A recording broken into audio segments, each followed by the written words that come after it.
terima kasih atas waktu yang telah diberikan kepada saya. Perkenalkan, nama lengkap saya Evaliana Mulyati. Saya dari Prodi PGSD kelas 2024I, NPM 24103358. Baik, di sini saya akan menjelaskan tentang penerapan teori humanistik. Untuk mempersingkatkan waktu, saya akan menjelaskan tentang penerapan teori humanistik. Penerapan teori humanistik dalam pembelajaran. Baik, teori humanistik dalam pembelajaran itu adalah menawarkan perspektif yang berbeda dari pendekatan behavioristik dan kognitif. Yang pertama itu tokoh-tokoh utama dan gagasannya. Yang pertama itu Abraham Maslow atau hierarki kebutuhan. Menurut pendapatan Maslow, bahwa manusia didorong oleh hierarki kebutuhan, mulai dari kebutuhan fisiologis atau makanan tempat tinggal, hingga kebutuhan aktualisasi diri atau mengembangkan potensi sepenuhnya dipenuhi. Yang kedua itu cara Rogers atau belajar berpusat pada siswa. Rogers menekankan pentingnya menciptakan lingkungan belajar yang suportif, empatif, dan menerima. Yang ketiga itu Viktor Frankl atau logoterapi.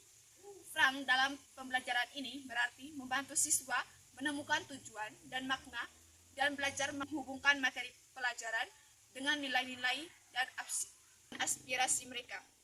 Yang keempat itu Erich Fromm atau kebebasan dan tanggung jawab. Fromm menekankan pentingnya kebebasan individu dan tanggung jawab dalam proses belajar. Yang kedua itu prinsip utama teori humanistik dalam pembelajaran. Yang pertama itu pembelajaran berpusat pada siswa. Siswa dianggap sebagai individu unik dengan potensi dan kebutuhan yang beragam. Yang kedua, keterlibatan emosional.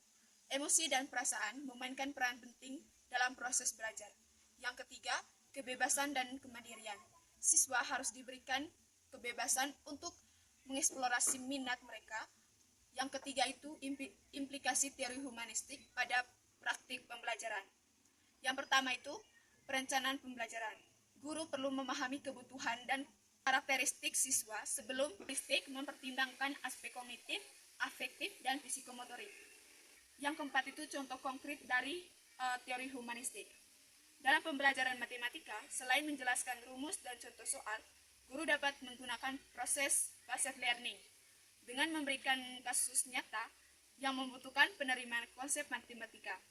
Siswa bekerja sama dalam kelompok untuk memecahkan suatu masalah, mengembangkan kemampuan berpikir kritis dan kolaboratif mereka.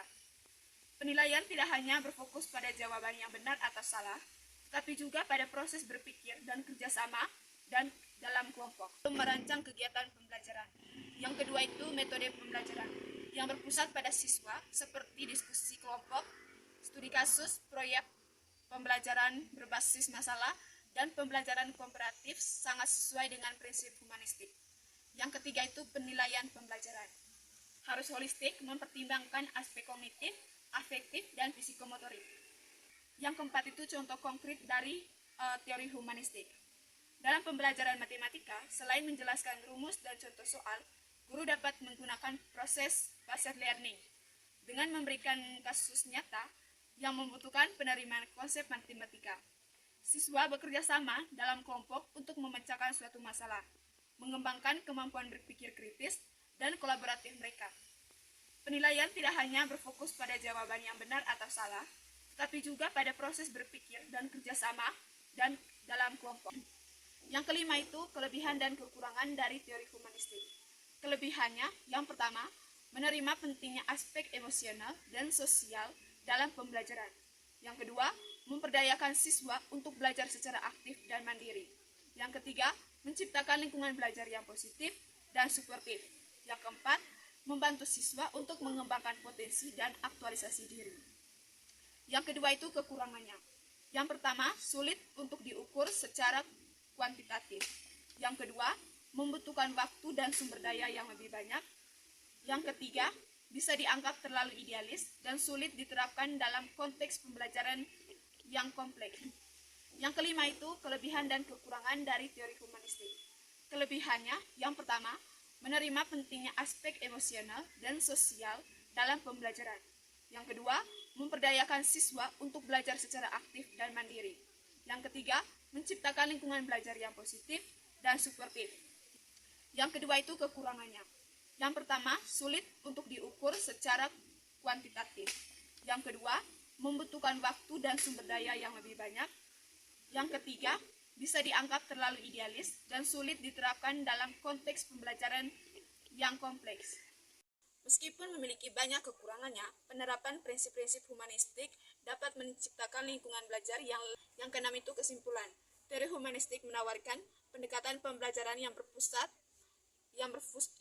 pada manusia, menekankan potensi dan pertumbuhan individu yang lebih positif, efektif, dan bermakna bagi siswa.